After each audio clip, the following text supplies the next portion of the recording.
Bonsoir à tous et bienvenue pour ce 15e webinaire organisé par Deuxième Avis et consacré aujourd'hui aux douleurs du genou.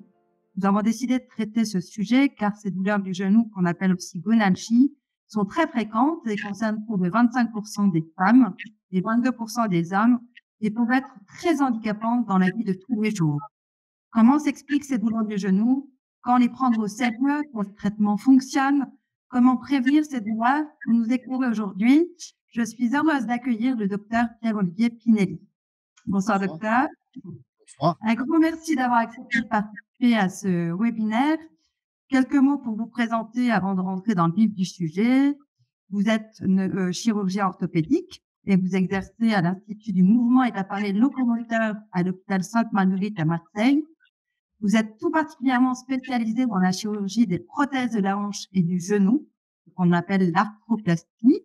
Vous êtes membre de nombreuses sociétés savantes, dont la Société française de la hanche et du genou, le Collège de la Société française de chirurgie orthopédique et traumatologique et l'Académie nationale de chirurgie. Encore merci pour le temps que vous nous consacrez en participant à ce webinaire qui va s'articuler en deux temps.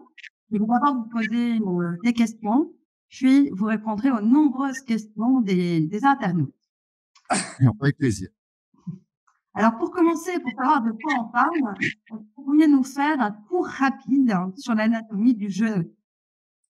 Alors, faire un tour rapide, ça va pas être très compliqué. L'articulation du genou est une articulation qui est située donc entre la hanche et le pied. Elle est au milieu du membre inférieur et c'est une articulation qui intéresse le fémur et le tibia principalement. Il y a évidemment une troisième articulation qui rentre en jeu, c'est l'articulation entre le fémur et la rotule.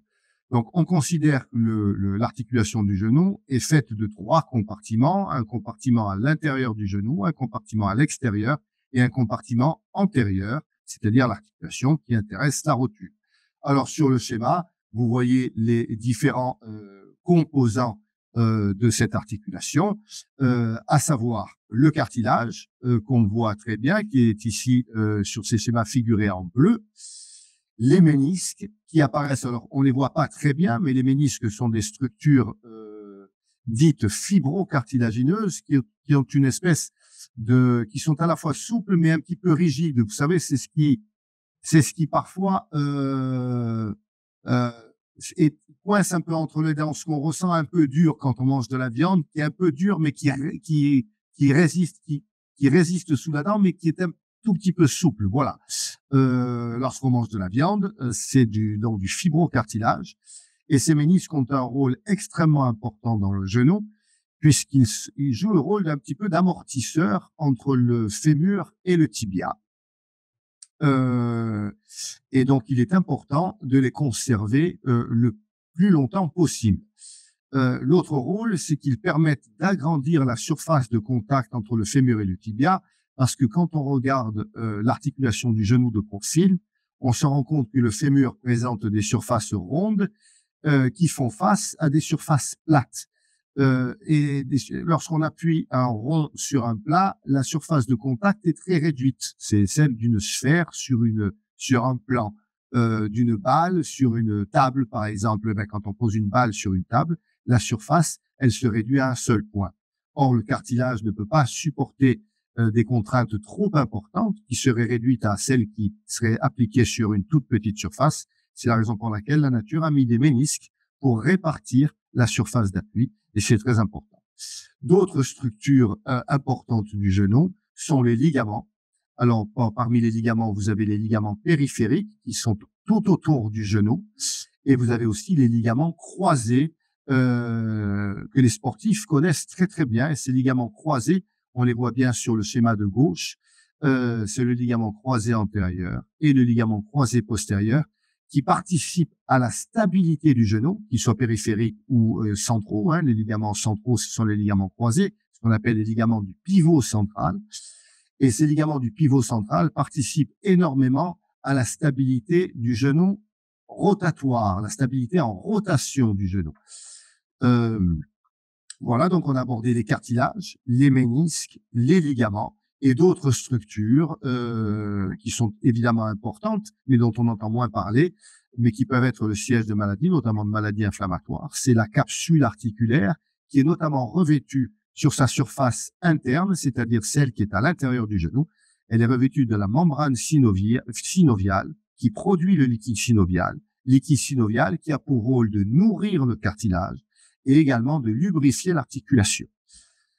Et puis évidemment, un peu plus à distance autour, nous avons les muscles qui assurent les mouvements de ce genou, qui permettent donc la mobilité du genou à volonté. Voilà. C'est très clair. C'était mieux avec un schéma, effectivement. Alors, quels symptômes doivent alerter? Sont-ils différents chez les adultes et chez les enfants? Et quels sont les principaux types de douleurs des genoux et quand s'inquiéter? Alors, il est évident que le premier symptôme, c'est le symptôme que nous donne notre corps toujours, c'est le premier signal d'alerte. Il est évident que c'est la douleur. Et la douleur, elle va intéresser aussi bien l'enfant. Voilà, vous présentez ce schéma qui est très important. Elle peut intéresser aussi bien l'enfant que l'adulte. Mais je dirais, pour être plus clair, que la douleur de l'enfant doit être ainsi de l'enfant de la première enfance, par exemple entre 0 et 8 ans. La douleur de la première enfance doit être quand même un signal important. Un enfant en dessous de 8 ans, il n'y a pas de raison qu'il ait mal au genou. S'il commence à se plaindre de douleur du genou, bon, ben là, il va falloir évidemment y prêter attention. Ensuite, la douleur chez l'adulte, c'est évidemment quelque chose d'extrêmement fréquent. Et vous avez sur le schéma les principaux endroits où le genou peut faire mal. Vous voyez en numéro 1 la partie externe du genou. Ben, on pourra la rencontrer assez régulièrement chez le coureur de fond, par exemple. En numéro 2, c'est une douleur qui apparaît plutôt à la partie antérieure et en dessous de la rotule, qui fait beaucoup penser à une douleur du tendon rotulien, par exemple. Alors ça c'est des douleurs qui peuvent intéresser l'adolescent très sportif, ou l'adulte pour des douleurs de tendinite du tendon rotulien, par exemple. Puis la douleur interne du genou, vous voyez en numéro 3 et numéro 4, c'est des douleurs qui intéressent la partie un peu plus interne, donc à l'intérieur des genoux, et on voit ça assez régulièrement pour des patients qui peuvent souffrir de tendinite dite de la patte doigt, ou bien de douleurs d'origine méniscale, ou bien de douleurs d'origine méniscale ou l'arthrose, tout simplement.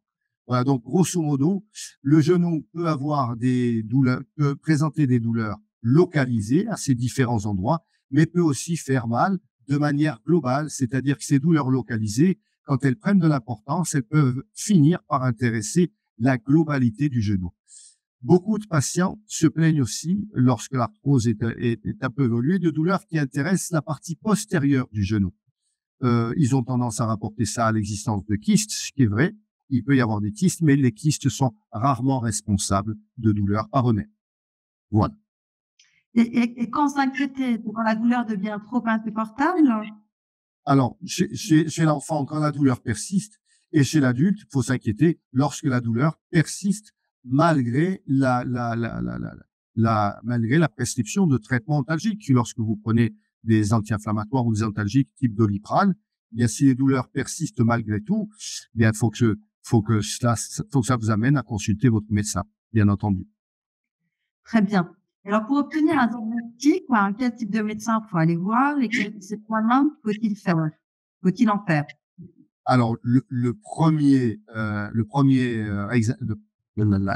médecin à voir, c'est évidemment votre médecin traitant. C'est normalement celui qui vous connaît le mieux, celui qui connaît votre histoire. Vous l'avez peut-être, si c'est un médecin traitant que vous avez depuis très longtemps, eh bien, c'est celui qui connaît votre histoire, l'histoire de votre famille, peut-être, et qui vous connaît bien. Et il saura faire la part des choses. Avec un examen clinique bien conduit, il saura faire la part des choses et il saura vous prescrire les premiers examens. Il est évident que dans les premiers temps, il vous prescrira peut-être simplement un traitement antalgique et si la douleur persiste, il sera amené à vous prescrire des examens complémentaires. Et donc, quel type d'examen? Parmi les examens complémentaires qu'il va demander, le premier d'entre eux, c'est évidemment une radiographie qui pourra éventuellement associer en fonction de la localisation de vos douleurs, et en fonction de son examen clinique, il pourra l'associer à une échographie. Ça, ce sont les examens qui sont faciles à obtenir à peu près partout. Vous avez des médecins qui peuvent faire des échographies et il y a même aujourd'hui des médecins qui sont équipés d'échographes dans leur cabinet et qui ont reçu une formation adaptée pour pouvoir vous les aider dans leur diagnostic. Donc, l'échographie et la radiographie sont les premiers examens à faire. Et ensuite, Et ensuite, dans quel cadre vous prescrivez autre chose? eh bien, si les douleurs persistent, si la radiographie est normale, que l'échographie permet de dire qu'il n'y a pas forcément de lésions tendineuses, par exemple, parce que l'échographie va rechercher essentiellement des lésions tendineuses et va pouvoir permettre de confirmer éventuellement un épanchement dans l'articulation. Eh bien, le dernier examen, celui qui permettra, je dirais, de trancher en définitive, ça sera l'IRM. L'IRM permet de voir toutes les structures osseuses, cartilagineuses, ligamentaires, et de faire un point définitif, de faire définitivement la part des choses. Ok, mais pas du tout en première intention. Pas du tout en première intention. Est-ce que vous pouvez nous faire un focus sur peut-être 3 pathologies du genou les plus courantes chez les adultes? Voilà, j'ai en tête l'arthrose, les lésions méniscales et puis les lésions ligamentaires. Ben, vous avez tout dit. Bon. Les lésions méniscales et les lésions ligamentaires. Alors, il faut savoir que une des premières structures à vieillir dans le genou, c'est le ménisque. Et donc, très souvent, les patients viennent nous rencontrer en consultation et nous dire, ils viennent même avec une IRM, souvent prescrite par leur médecin traitant, après les explorations précédentes dont on a parlé. Ils viennent nous voir avec une IRM en vous disant, docteur, c'est mon ménisque. Parce que, évidemment, à l'IRM, il peut y avoir noté ménisque, fissure méniscale, horizontale ou verticale, de grade. Alors, cette fissure est toujours notée avec un certain grade par le radiologue, de grade 2, 3 ou 4. Le ménisque étant la structure la première à vieillir dans le genou, il est évident que on y trouve très fréquemment des fissures. Et ces fissures sont naturelles chez tout le monde à partir de 35 ans. 35-40 ans, tout le monde a des fissures de grade 1 ou 2. Ça fait partie du vieillissement naturel. Personne n'est étonné de se voir dans la glace, de voir apparaître des cheveux blancs à partir de 40-50 ans, de voir apparaître quelques petites ridules sur le visage. Il est donc pas étonnant de voir apparaître les mêmes petites ridules dans les ménisques. Donc, les ménisques, il faut savoir que c'est donc les premières structures à vieillir. Et c'est pas pour ça qu'ils sont forcément, le siège des douleurs, et 2, c'est pas pour ça qu'ils doivent faire spécifiquement l'objet d'un traitement chirurgical, loin de là. Ensuite, les autres structures dont vous m'avez parlé, c'est le cartilage. Alors, le cartilage, eh bien, c'est une structure qui va vieillir naturellement, plus ou moins vite en fonction des individus, plus ou moins vite en fonction des antécédents traumatiques sur le genou. Il est évident qu'une fracture qui a traversé le genou, ce qu'on appelle une fracture articulaire, elle peut intéresser le plateau tibial externe, elle peut intéresser la rotule. Toute fracture qui traverse l'articulation va entraîner un vieillissement un peu plus rapide de cette articulation. Même réparée, il est évident que le rôle du chirurgien traumatologue ou du chirurgien orthopédiste qui aura un jour ou l'autre à réparer les fractures, il va la réparer le mieux possible, c'est-à-dire faire en sorte que le cartilage retrouve la surface la plus homogène possible. Mais le simple fait que le genou ait été le siège d'une fracture qui a traversé son cartilage va entraîner, même après une réparation parfaite, un vieillissement un peu plus rapide. Plus parfaite est la réparation, plus belle est la réparation, mieux faite est la réparation, moins ce vieillissement surviendra rapidement. Mais c'est un des facteurs qui favorise le vieillissement des jeunes. Et enfin, le dernier élément dont vous m'avez parlé, ce sont les ligaments.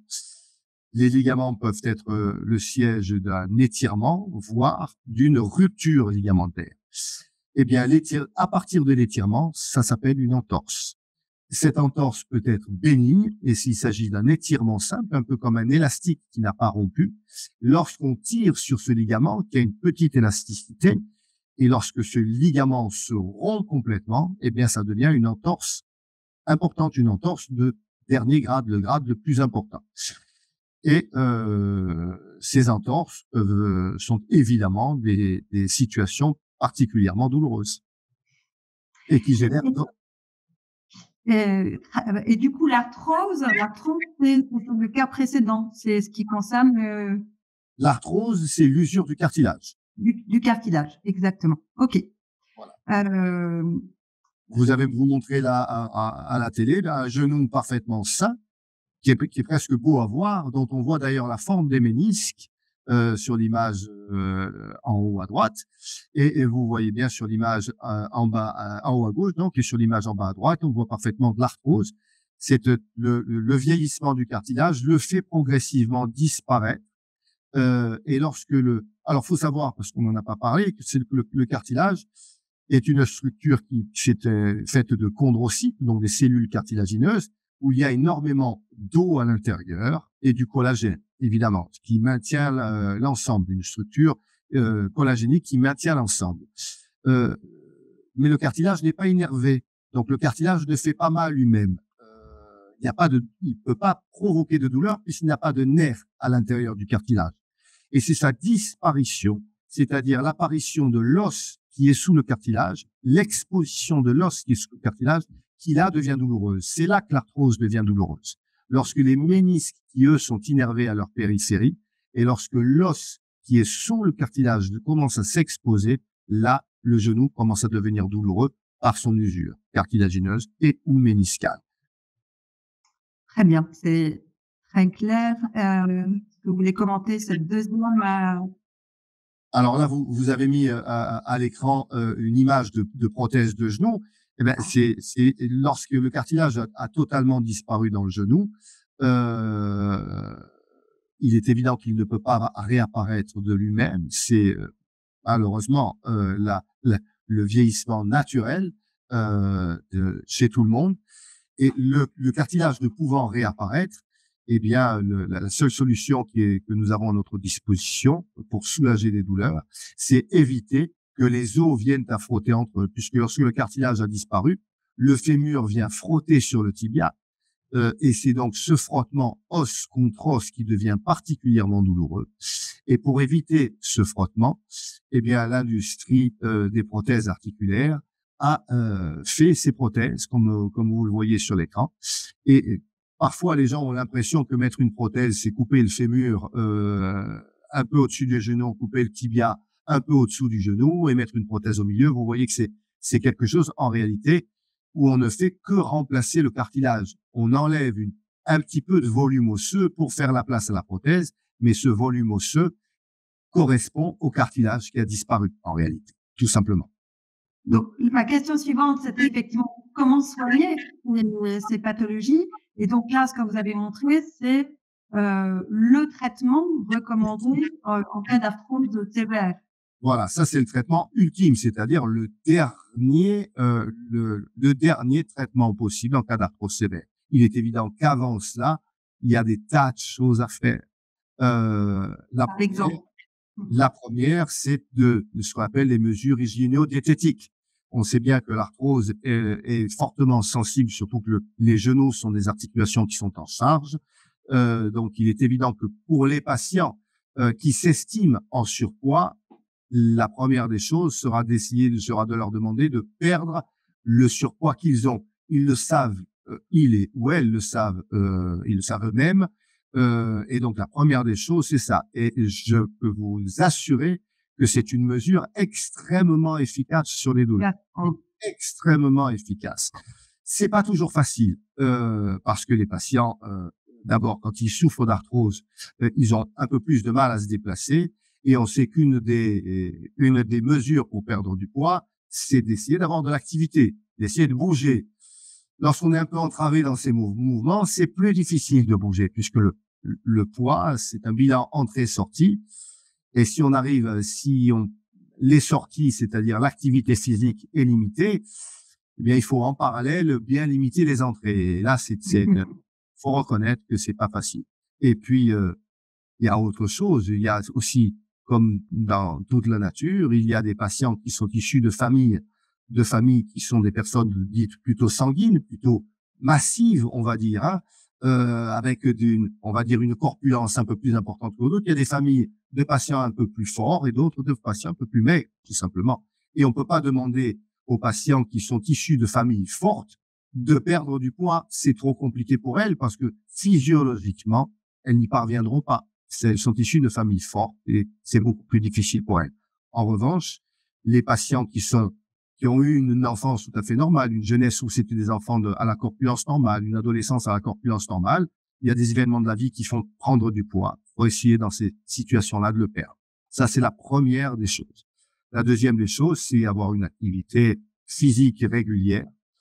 Lorsque le genou est douloureux, l'activité, il faudra faire des activités physiques qui sollicitent moins le genou en charge.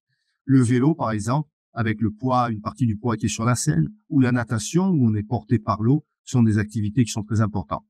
On a vu, lorsqu'on a parlé de l'anatomie, l'importance de la synoviale, qui produit le liquide synovial, qui nourrit le cartilage et qui le lubrifie. L'articulation est faite pour bouger. Pour être lubrifiée, eh bien, elle a besoin d'être en mouvement. Donc, il est important de maintenir le mouvement dans cette articulation pour qu'elle soit bien lubrifiée. Lorsqu'elle est douloureuse, il faut essayer de maintenir ce mouvement sans la mettre en charge. C'est contre-intuitif, mais... Oui, mais c'est une des premières recommandations. Mmh. On a vu les mesures hygiéno-diététiques. Après cela, bien évidemment, il y a les traitements. Vous pouvez voir que certains médecins traitants et même les chirurgiens ou les rhumatologues peuvent proposer des traitements dits chondroprotecteurs, qui sont des compléments alimentaires qui peuvent aider effectivement à maintenir l'articulation. Alors, encore une fois, ce sont des aides, tout simplement, hein, qui vont avoir une efficacité au tout début de l'arthrose et son apparition. Là, oui, ça devient efficace. Ensuite, pour le traitement des douleurs, eh bien, vous avez les antalgiques et les anti-inflammatoires. Il faut savoir que l'arthrose évolue en règle générale par poussée inflammatoire. Il est évident que les anti-inflammatoires, lors de ces poussées, ont une efficacité tout à fait intéressante. Très bien. Et après, donc, le traitement prothétique. Nous étions dans ce qu'on appelle les traitements conservateurs et non invasifs, c'est-à-dire, pour l'instant, on n'est pas encore rentré dans le genou. Un petit peu plus tard, lorsque les douleurs persistent malgré toutes ces mesures, à savoir les mesures hygiéno-diététiques, les antalgiques, les anti-inflammatoires, associés ou non aux chondroprotecteurs, voire même d'autres mesures comme des semelles qui peuvent être efficaces. On pourra en parler en cas de trouble d'axe, par exemple. Lorsqu'on a tous essayé que les douleurs sont encore présentes, eh bien, on va parler de traitements un petit peu plus agressifs. Et les traitements un peu plus agressifs, eh bien, ça va font appel, par exemple, aux infiltrations ou à ce qu'on appelle la viscosupplémentation. Et peut-être que certains de vos auditeurs auront entendu parler des PRP. Le PRP, c'est le plasma enrichi en plaquettes. Voilà. Donc là, on est dans une question ensuite sur PRP. Voilà, là, on est dans des traitements qui sont un peu plus invasifs puisqu'on utilise des aiguilles, hein. On fait rentrer des produits à l'intérieur du genou.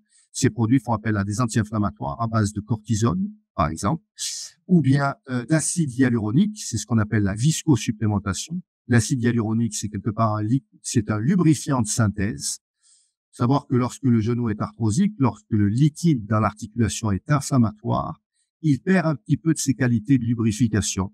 Et parfois, en début d'arthrose, notamment dans les phases débutantes de l'arthrose, ajouter un lubrifiant de synthèse est d'une aide intéressante également. Et ça, c'est l'acide hyaluronique. Merci beaucoup. Donc ça, c'est pour l'arthrose. Pour les lésions méniscales, est-ce qu'il y a des traitements que les fissures sont normales? Alors, pour les lésions méniscales, on a vu que les fissures, c'est son apparition strictement normale. Il faut les laisser tranquilles. Maintenant, les ménisques peuvent être le siège de lésions plus importantes. Et peut-être que parmi vos auditeurs, il y a des patients qui ont souffert de déchirures méniscales complètes, qui peuvent libérer une languette méniscale, voire même une anse de saut méniscale. Ce qu'on appelle une anse de saut. Le ménisque est complètement déchiré et une partie du ménisque se déplace dans l'articulation, c'est-à-dire qu'elle ne peut plus jouer son rôle d'amortisseur. La languette méniscale, c'est la même chose. Lorsque la fracture du ménisque est complète, une partie du ménisque est complètement fracturée, détache une languette méniscale et cette languette méniscale peut se déplacer à l'intérieur du genou et reprendre de manière transitoire sa place et se déplacer à nouveau, ce qui peut occasionner des claquements douloureux dans le genou, voire même des blocages du genou. Dans ce cas-là, il est évident que le ménisque ne joue plus son rôle. En tout cas, une partie du ménisque ne joue plus son rôle. La partie qui s'est complètement déplacée, qui est allée ailleurs, ou la languette qui est instable. Là, effectivement, on est obligé de faire appel au traitement chirurgical pour traiter cette partie-là et uniquement cette partie-là du ménisque. Chez le jeune, une anse de saut, lorsqu'elle est importante, eh bien, on essaie de la réparer par de la suture méniscale. À partir d'un certain âge, que j'aurais tendance à dire aux alentours de 35-40 ans, il est illusoire de réparer un ménisque qui ne cicatrisera pas. Et donc, l'opération consiste à quoi? Donc, attention, j'entends bien là qu'il s'agit d'une languette totalement détachée ou d'une anse de saut totalement déplacée, c'est-à-dire une anse de saut luxée. L'opération, dans ce cas-là, consiste à enlever la partie du ménisque qui est devenue inefficace et même gênante dans le genou. Et en règle générale, cette opération est conduite sous arthroscopie, c'est-à-dire à l'aide de 2 petits trous et d'une caméra qui permet d'enlever cette partie-là du ménisque. Mais uniquement dans cette situation. Ce n'est en aucun cas une fissure méniscale de grade 3, par exemple, qui est, aujourd'hui, nous sommes dans une politique de conservation méniscale maximum. Et alors, on ne remplace pas, on remplace juste la partie du ménisque. Non, on supprime, on enlève la partie du ménisque qui est fracturée. Qui s'est déplacée et qui n'est plus à sa place. On l'enlève. Mais on ne rajoute pas de morceaux de... On ne rajoute pas de morceaux. On l'enlève, elle n'est plus à sa place. Elle ne peut plus assumer son rôle d'amortisseur et elle n'a plus qu'un rôle de gêneur dans l'articulation. Elle occasionne des blocages qui n'a plus du tout son rôle d'amortisseur.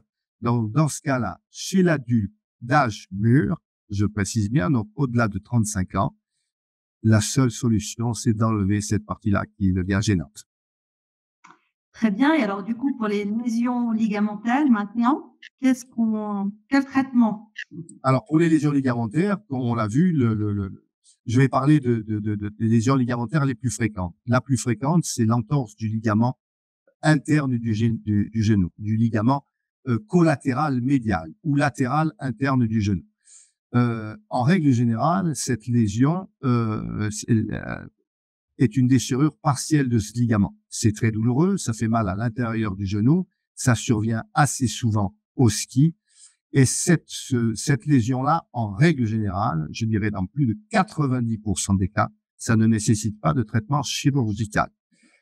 Le port d'une attelle articulée, si possible, pas les attelles qui maintiennent le genou en extension, c'est-à-dire, vous savez, ces attelles avec des velcro qui vous maintiennent la jambe en extension complète de manière permanente. Ces attelles en extension sont utiles juste les 2-3 premiers jours. Il faut pas les porter plus longtemps parce que ça entraîne des enraidissements du genou. Mais elles sont utiles les 3 premiers jours pour mettre un petit peu le genou au repos. Et donc, les entorses du ligament latéral interne ne donnent quasiment jamais lieu à une intervention chirurgicale. Elles cicatrisent spontanément. On donne des traitements antalgiques.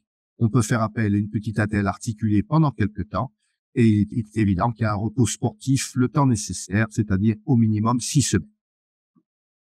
L'autre lésion très fréquente au niveau des ligaments du genou et qui survient chez les sportifs et que l'autre lésion que tout le monde connaît bien, c'est la lésion du ligament croisé antérieur.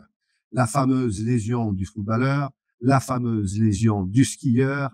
Eh bien là, c'est une lésion qui donne lieu assez souvent à une réparation chirurgicale.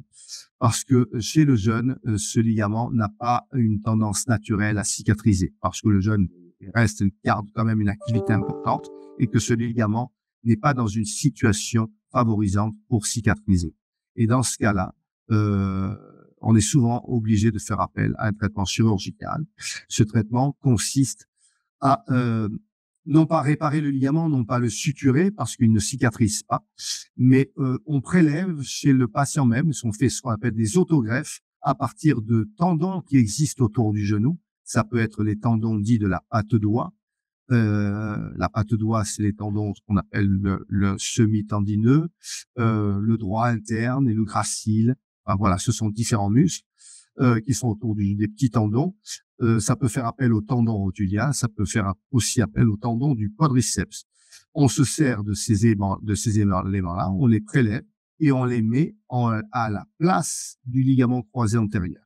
C'est-à-dire, on remplace le ligament croisé antérieur par un de ces éléments-là, puisqu'il s'agit du tendon rotulien, des tendons de la patte-doigt ou du tendon du quadriceps.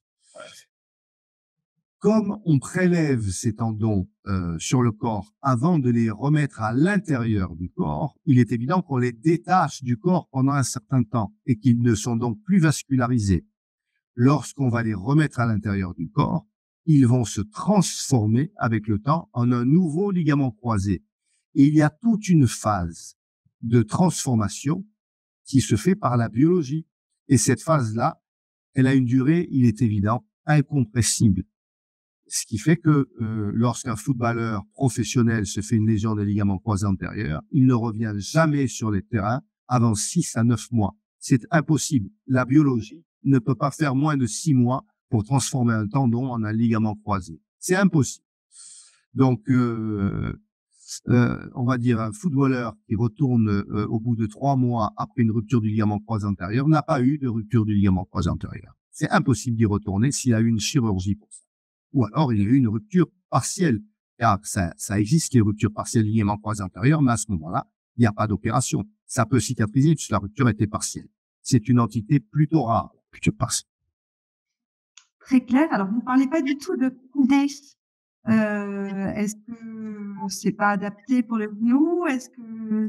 Et bien sûr que si, c'est adapté pour le genou, que ce soit pour la rupture du ligament collatéral médial. Alors, comme je vous ai dit, ça fait très peu appel à la chirurgie. Pour le ligament latéral interne du genou, la kiné est intéressante en effet. Pour la rupture du ligament croisé antérieur, la kiné est intéressante aussi avant chirurgie, ou même, on va dire, chez les patients les plus âgés, je dirais au-delà de 50 ans, eh bien, parfois, le traitement ne fait appel qu'à de la kinésithérapie. Mais une rupture complète du ligament croisé antérieur chez un sujet de 20 ans qui veut pouvoir retourner aux activités sportives, si son ligament croisé antérieur a été rompu de manière totale, soit au foot, au handball, à la pratique du sport, en règle générale, ce patient-là ou cette patiente-là fera l'objet d'une chirurgie préparée au besoin par un petit peu de kinésithérapie, mais en règle générale, son genou sera l'objet d'une chirurgie. Au-delà de 50 ans, eh bien, parfois, il n'y a pas de chirurgie. Souvent, il n'y a pas de chirurgie et c'est la kiné qui permet de retrouver un genou qui a une bonne stabilité, en tout cas pour les actes de la vie quotidienne. Très bien, très clair. Alors, peut-être dernière question avant de prendre les questions des internautes. Est-ce qu'il y a un moyen de préserver ces genoux et quelle est la meilleure prévention possible? Alors, la meilleure prévention possible, c'est d'avoir une bonne hygiène de vie. Ça, c'est la première des choses. De conserver une activité. Il faut bouger.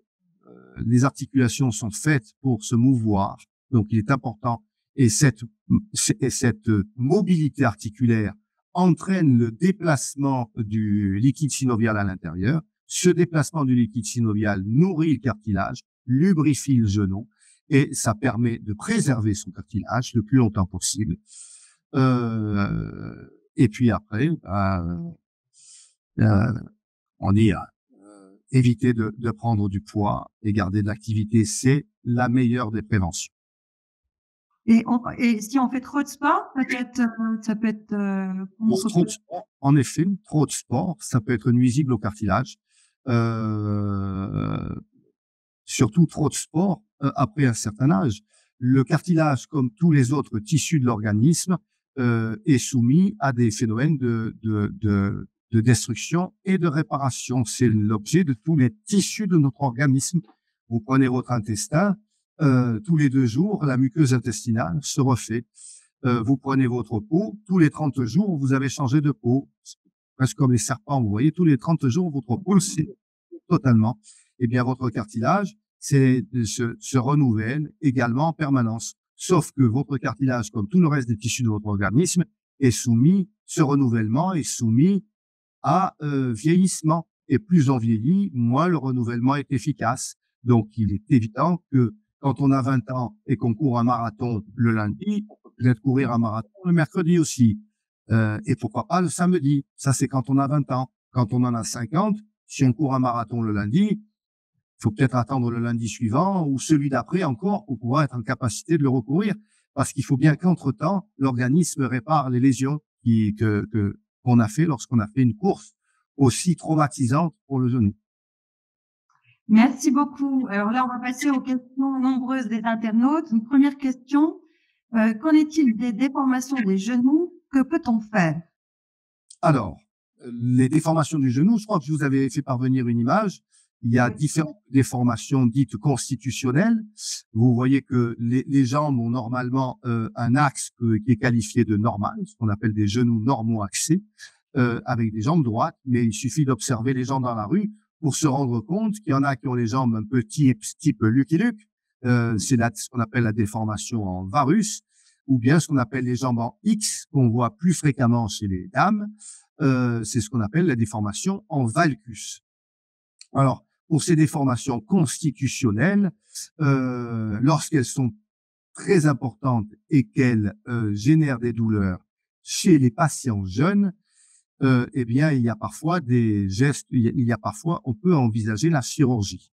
Et la chirurgie aura pour objectif de redonner des axes normaux au genou. Et cette chirurgie, il va évidemment porter sur les os.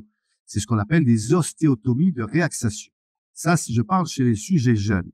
Mais parfois, cette déformation que vous voyez en varus ou en valgus, notamment chez les patients les plus âgés, elle est provoquée par l'usure du cartilage. L'usure du cartilage va diminuer l'épaisseur donc du cartilage dans un des compartiments du genou, qu'il s'agisse du compartiment interne ou externe. Lorsqu'il s'agit du compartiment interne, ben vous voyez que lorsque vous diminuez l'épaisseur du cartilage dans la partie interne du genou, eh bien votre genou aura tendance à partir dans la forme Lucky Luke, c'est-à-dire dans la forme varus.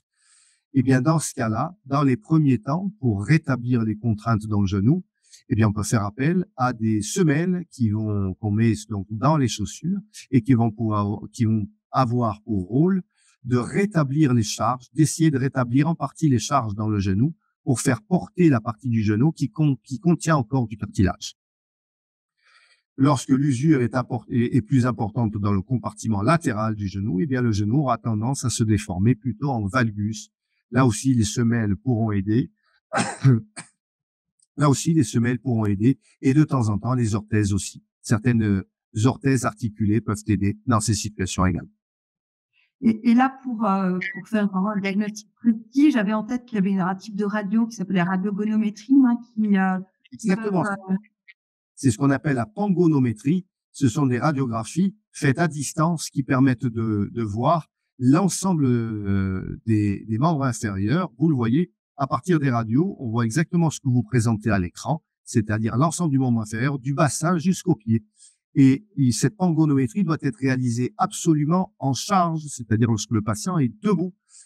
Et à partir de là, la déformation est mise en évidence par la charge, c'est-à-dire par la position debout, et permet d'analyser l'importance de la déformation. La pangonométrie permet de mesurer l'importance de la déformation.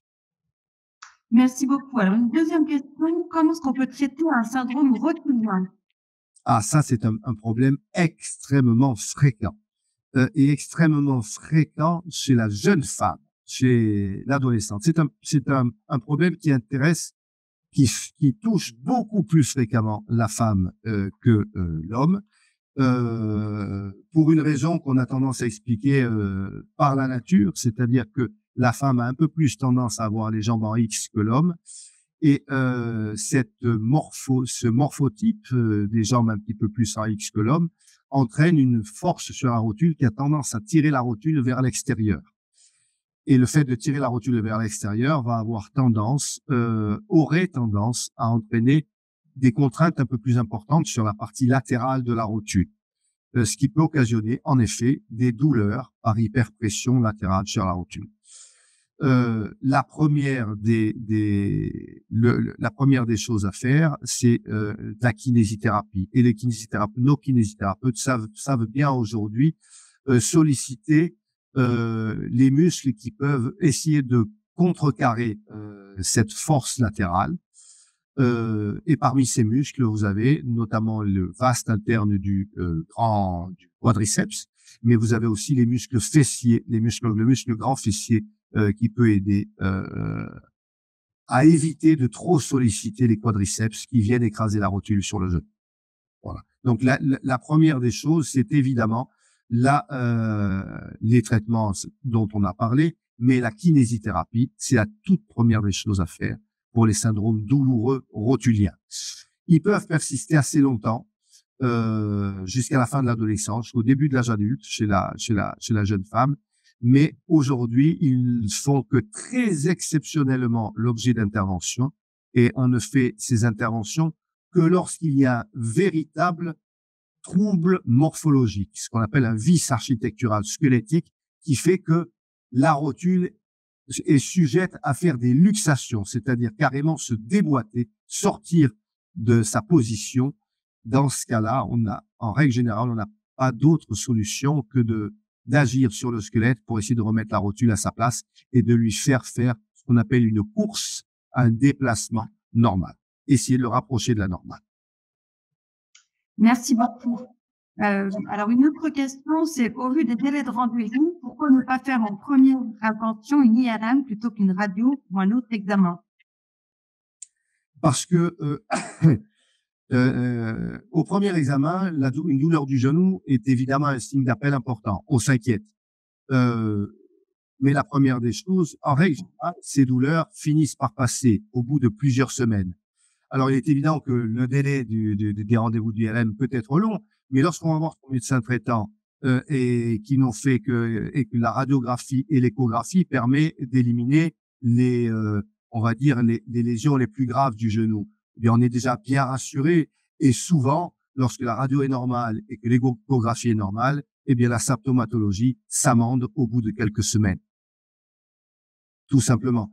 Maintenant, si la symptomatologie persiste et qu'elle nous conduit à retourner voir notre médecin traitant au bout de 4 semaines ou 6 semaines, eh bien là, oui, il faut évidemment faire une IRM. Là, c'est justifié. Alors, c'est vrai que ça fait des délais supplémentaires, je suis d'accord, ce qui peut conduire à presque 8 semaines d'attente, 8 ou 12 semaines d'attente à partir du premier rendez-vous. Mais la plupart des choses qui intéressent le genou, la plupart des lésions qui intéressent le genou, en tout cas chez le sujet adulte, ce sont des lésions qui sont de nature bénigne. Et les choses qui sont méchantes, entre guillemets, on les voit à la radiographie. Donc, c'est pas la peine de une IRM dès le début. Très bien. Alors, une autre question, c'est quel examen effectuer pour un diagnostic d'arthrose? Le premier examen pour un diagnostic d'arthrose, c'est la radiographie. L'arthrose consiste en un amincissement du cartilage. Il faut que cette radiographie soit faite en charge, puisque c'est en charge que le patient a mal. En règle générale, pour une arthrose du genou, un patient, lorsqu'il est assis ou lorsqu'il est au lit, au début de l'arthrose, il a pas mal. Il a mal lorsqu'il se met en charge son genou. Et c'est pourquoi? Parce que lorsqu'il est en charge, l'os vient frotter contre l'os et là, c'est douloureux. Donc, le premier des examens, ce sont des radiographies qui doivent être faites en charge, une pangonométrie, des radiographies de face et de profil en charge. Et dans ce cas-là, on voit bien la disparition du cartilage et ça permet d'affirmer le diagnostic d'arthrose sans passer par l'IRM, évidemment. Et alors, vous avez répété à plusieurs reprises que c'était très important d'avoir une radio en charge. Qui doit prescrire cette radio en charge? C'est le médecin traitant? C'est le médecin traitant qui est le premier, qui est le le premier médecin à consulter et il va prescrire des radios de débrouillage. Donc, en charge, il prescrira pas forcément la gonométrie, la pangonométrie, mais il suffit qu'il fasse une radio du genou de face, de profil en charge, avec des défilés fémoro-patellaires et une face en souce. Et ça suffit, en règle générale, une fois que le diagnostic d'arthrose est porté, eh bien, le médecin traitant va envoyer son patient vers ses correspondants habituels. Ça peut être un médecin du sport qui pourra éventuellement faire une kinésithérapie, prescrire une kinésithérapie, ou le médecin traitant peut prescrire la kinésithérapie, évidemment. Et puis, si le médecin traitant juge il y a une nécessité d'aller plus loin, de faire des infiltrations, il pourra indiquer un rhumatologue ou un médecin du sport, ou même certains chirurgiens orthopédistes qui font des infiltrations. Mais ma question, c'était plutôt le en charge. Où le médecin traitant ne le souligne pas, le radiologue va pas le faire spontanément? Exactement. Il va pas le faire spontanément. Il pourra faire des radios avec un patient allongé sur la table de radiologie, mettre la plaque en dessous du genou, et puis le genou ne sera pas en charge. Donc, faut bien spécifier en charge. D'accord, très bien. Ça, c'est clair. Une autre question, à quel âge préconisez-vous la pose d'une prothèse du genou? À 58 ans, le chirurgien me dit trop jeune. C'est pas une question d'âge en réalité, c'est une question d'état du genou. À 58 ans, si vous avez affaire à un genou qui a été le siège d'un traumatisme, par exemple à l'âge de 30 ans, une fracture qui a traversé l'articulation du genou, le genou a vieilli plus prématurément. Et vous avez un patient de 58 ans qui est entravé dans tous les jours de sa vie par un genou qui l'empêche de marcher convenablement. Est-ce que vous pensez qu'à 58 ans, c'est un âge où on peut se permettre de ne plus marcher, de ne plus arriver à marcher? Bien sûr que non. Donc, il est évident que le genou montre une destruction complète du cartilage. Que le patient vous dit, mais je ne peux plus marcher, je peux plus faire 100 mètres sans devoir m'arrêter. Le patient a 58 ans. J'ai tendance à vous dire, mince, à 58 ans, on a envie de continuer de vivre comme quelqu'un de 58 ans. Que la chirurgie le permet, puisque la prothèse permet de vivre, de redonner c'est pas de la jeunesse, mais de redonner un simili de jeunesse, c'est-à-dire d'enlever les douleurs et de restaurer la mobilité dans le genou en enlevant les douleurs. Il est évident que, à titre personnel, en tout cas, à 58 ans, face à un genou totalement détruit, je me pose pas la question face à un patient qui est en détresse parce qu'il peut plus se déplacer tous les jours. Il peut plus faire son boulot parce que, voilà. Très clair. Alors, une autre question, que pensez-vous des traitements PRP et sont-ils efficaces? Alors, les PRP, je vais expliquer ce que c'est que cet acronyme. PRP, c'est Platelet Rich Plasma. C'est donc du plasma enrichi avec les plaquettes. Le traitement consiste à prélever chez le patient dans son sang lui-même. Donc, le début du traitement, c'est une prise de sang. Dans le sang, vous avez les globules rouges, les globules blancs, les plaquettes et le plasma. Eh bien, on sépare tous ces éléments et on ne garde que le plasma et les plaquettes. Eh bien, dans le plasma et dans les plaquettes, il y a des facteurs anti-inflammatoires et on va dire, des nutriments pour le cartilage.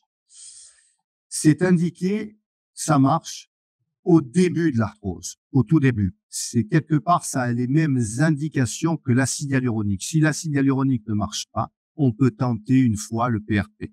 Voilà.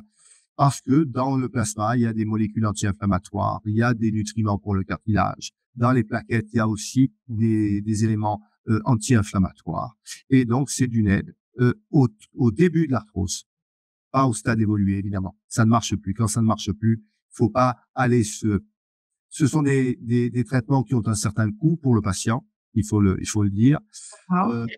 Une fois que ça ne marche, si l'efficacité n'est pas au rendez-vous, il faut pas poursuivre. Donc, quelle contre-indication? C'est justement La contre-indication, c'est l'inefficacité à l'issue de 2 tentatives. J'aurais tendance à dire ça. Si c'est inefficace au bout de 2 tentatives, si la première tentative n'est pas efficace, on peut éventuellement tenter une deuxième fois. Si c'est pas efficace non plus, faut arrêter. Ok. Et alors, quelle est la différence avec l'acide hyaluronique? dont vous parlez aussi? Alors, la différence, c'est que l'acide hyaluronique, c'est uniquement obtenu par la chimie, hein, c'est industriel, on va dire, et c'est donc quelque part du liquide synovial de synthèse. Et l'acide hyaluronique, lorsqu'on le prescrit, c'est un lubrifiant de synthèse, donc il ne va pas nourrir le cartilage comme le liquide synovial, mais on sait qu'un liquide synovial dans une articulation arthrosique a perdu de ses propriétés de lubrification. Et comme ce liquide synovial a perdu de ses propriétés de lubrification, on propose ce lubrifiant de synthèse qui se dégrade doucement afin de redonner de la lubrification dans une articulation qui commence à être moins bien lubrifiée par le liquide naturel. Donc, en termes de séquençage, c'est d'abord de l'acide hyaluronique, puis éventuellement le traitement PHP, c'est ça? Pas forcément. Ça peut être, c'est vraiment, ça dépend ça peut être la même indication. On peut commencer par effectivement, on peut commencer par l'acide hyaluronique et puis tenter par le PRP, mais certains praticiens proposeront directement le PRP parce que c'est ce qu'ils font habituellement et en début d'arthrose, en tout cas en début d'arthrose, sans passer par l'acide hyaluronique. Quelque part, les indications des deux se recouvrent. Vraiment. D'accord. C'est le début de l'arthrose. C'est en tout cas l'arthrose qui ne répond plus au traitement médical classique, comme on l'a dit, les mesures hygiéno-diététiques, les antalgiques, les anti-inflammatoires, les chondroprotecteurs. Malgré tout ça, bien conduit, le résultat n'est pas tout à fait au rendez-vous. On passe au traitement plus invasif. Et là, je mettrai acide hyaluronique ou PRP. D'accord, très bien. Et alors, quelle fréquence d'injection pour l'un et pour l'autre? Pour l'un et pour l'autre, il faut pas j'aurais tendance à dire, comme vous savez, on peut proposer chez les patients les plus âgés qu'on ne peut plus opérer, par exemple, un patient de 85, 90 ans. Une prothèse de genou est une opération qui est quand même qui est même très invasive, hein, qui peut être, et dont les délais de récupération sont assez longs. Chez les patients les plus fragiles, on propose, pour enlever la douleur, des infiltrations de cortisone. La cortisone a un effet anti-inflammatoire qui est tout à fait intéressant. Eh bien, ces infiltrations de cortisone, il ne faut pas les faire plus de 2 fois par an.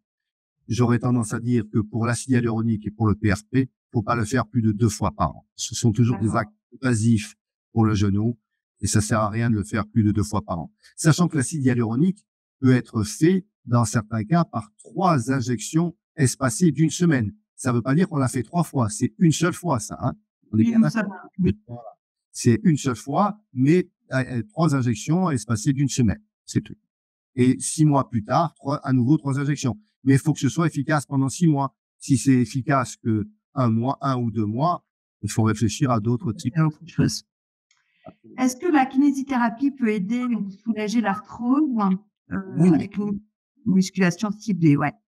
Alors, c'est au-delà de la musculation, la kinésithérapie a une vertu qui est essentielle, c'est de maintenir le mouvement dans l'articulation.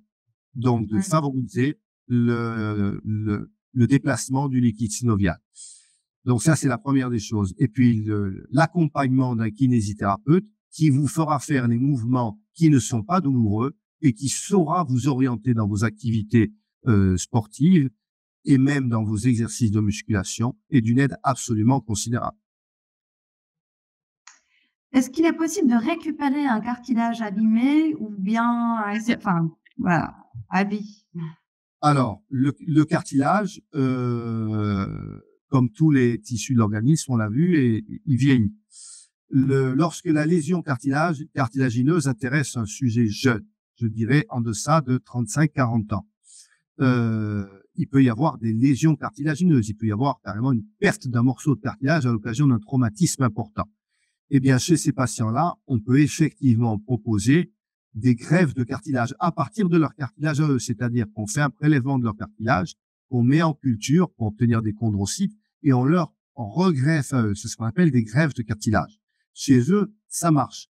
Maintenant, chez les patients les plus âgés, qui sont atteints d'arthrose, c'est-à-dire d'usure naturelle du cartilage, eh bien, récupérer le cartilage, non, il ne reviendra pas.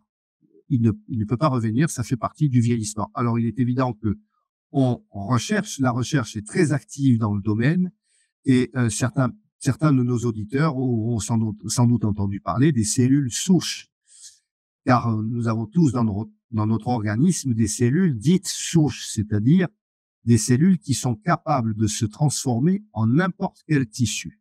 Si on regarde l'histoire d'un être humain, sa conception, elle s'est faite à partir d'une seule cellule, la réunion d'un spermatozoïde et d'un ovule, qui était une seule cellule.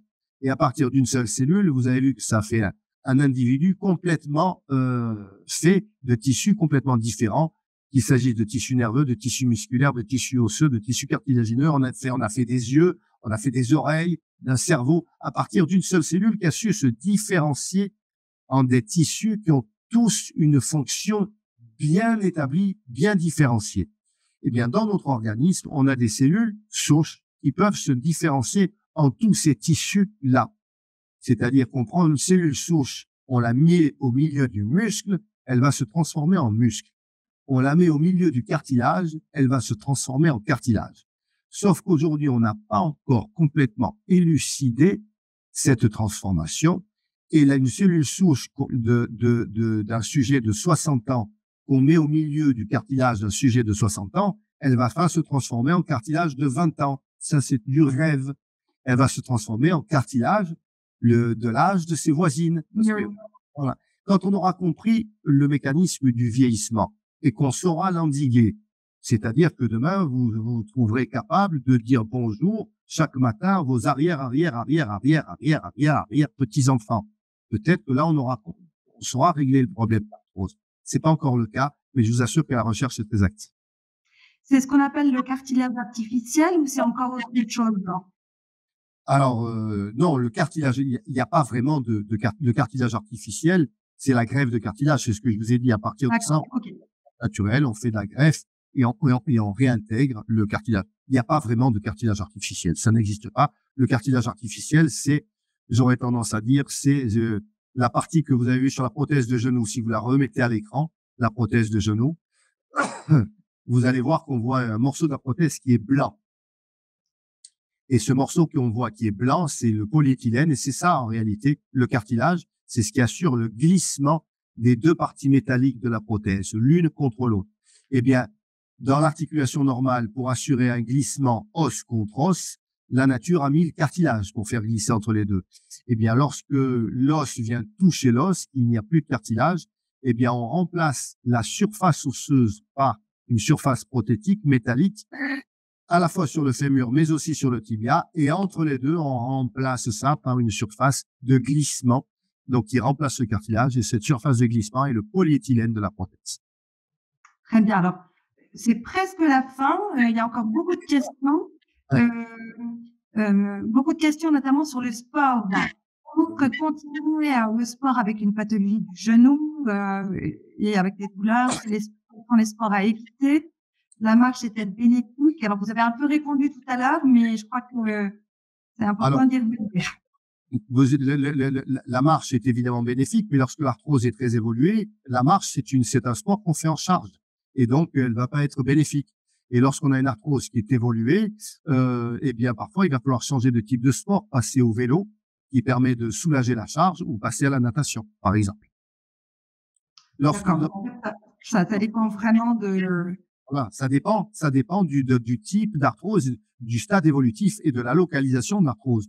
Une arthrose qui intéresse la rotule, comme ça existe assez souvent, l'arthrose fémoro-patellaire, mais les patients vous disent qu'ils sont pas gênés à la marche sur terrain plat. Mais par contre, ils sont gênés dans les escaliers, notamment la descente des escaliers, ou lorsqu'ils vont faire de la randonnée, par exemple. Et c'est notamment les montées et les descentes qui sont problématiques. Mais le terrain plat n'est pas douloureux. Pour l'arthrose qui intéresse lorsqu'elle est localisée à la rotule. Très bien. Alors, quels sont les risques du traitement par infiltration? Est-ce qu'il y a des risques? Tout ce qui concerne l'injection dans l'articulation, ce sont des traitements qui sont invasifs. Donc, il faut que ces traitements soient faits, évidemment, dans des conditions parfaitement stériles, et donc par des praticiens qui savent faire. Il s'agit des rhumatologues, des médecins du sport ou même des médecins généralistes ou des chirurgiens. Donc, il faut que le geste chirurgical soit réalisé dans des conditions d'asepsie parfaitement rigoureuses. parce que le risque redouté, c'est l'infection suite à l'infiltration. Et là, l'infection de l'articulation, ça s'appelle une arthrite. Et ça, c'est difficile à traiter. Et deux, ça compromet ensuite la mise en place d'une prothèse, évidemment. Alors, comment diminuer la douleur d'un syndrome de l'essuie-glace? Ah, le syndrome de l'essuie-glace, c'est la douleur qu'on a vue sur la partie latérale du genou. Ça intéresse beaucoup les coureurs de fond, les joggers. Alors là, la kinésithérapie est efficace et les semelles peuvent être efficaces aussi. Et de temps en temps, des infiltrations locales, mais il faut savoir que les infiltrations auront un simple effet anti-inflammatoire. Donc, il faut traiter ça essentiellement par une modification de la manière de courir et par une modification des charges dans le genou, et ça peut passer par le port de semelles adapté. Alors, plein de questions encore, mais comment ils vont paraître? Je vous en pose deux dernières. Peut-être avantage et inconvénient d'une prothèse de genou, et l'autre, c'est l'alimentation a-t-elle une importance dans la chose de genou? Voilà. Et comment? Alors, quelle est la question? Est-ce que l'alimentation a une importance dans l'arthrose du genou? J'aurais tendance à vous dire, il faut avoir une alimentation équilibrée, tout simplement. Une alimentation normale apporte tous les nutriments qu'il faut à votre organisme. Il n'y a pas besoin d'aller chercher plus de lait, plus de calcium, voilà. Il est évident qu'avec le vieillissement et l'ostéoporose je dirais plus chez la dame, l'ostéoporose, eh bien, il faut, on a des compléments de vitamine D, de calcium, ça c'est important.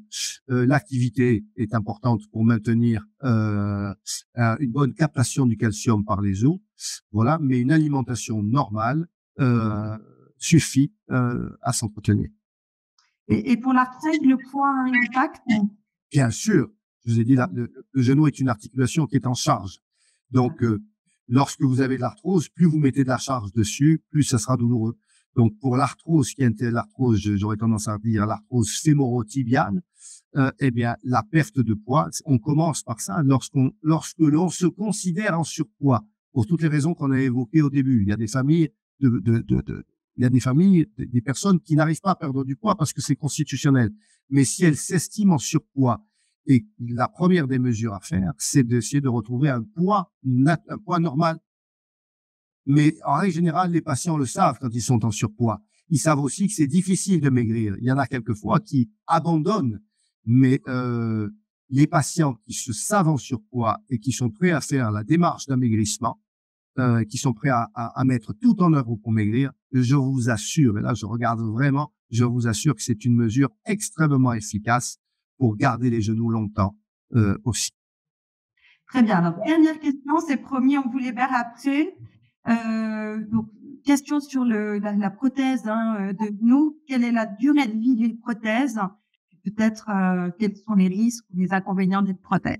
Alors aujourd'hui, je vais vous dire la durée de vie d'une prothèse avec les prothèses actuelles. Je vais vous donner un ordre statistique parce que il y a que ça que je peux donner. Aujourd'hui, on sait que 95%, grosso modo entre 90 et 95% des prothèses qu'on met aujourd'hui seront encore en place 20 ans plus tard.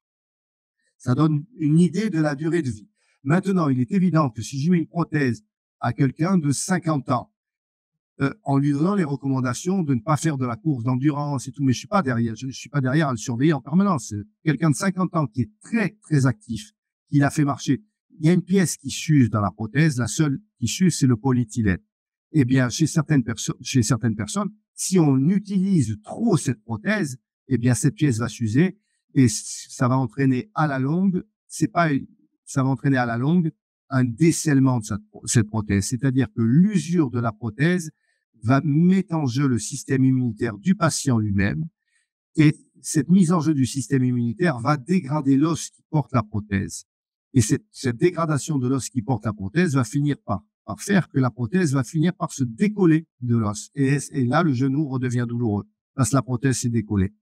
Et on est obligé de la changer à ce moment-là. Et c'est évidemment l'usure qui a conduit à ce phénomène-là. Mais les prothèses, aujourd'hui, durent une vingtaine d'années sans problème. Merci beaucoup. Donc, on en fait. Merci encore, Dr. Pironi, pour vos webinaires passionnants. Merci à vous pour votre participation. Merci à toute l'équipe, aussi Deuxième Avis qui a organisé ce webinaire. Le replay sera disponible dans quelques jours. N'hésitez pas à le partager et surtout, donnez votre feedback en répondant au questionnaire qui est sur le chat. Et merci infiniment, docteur. Merci à vous.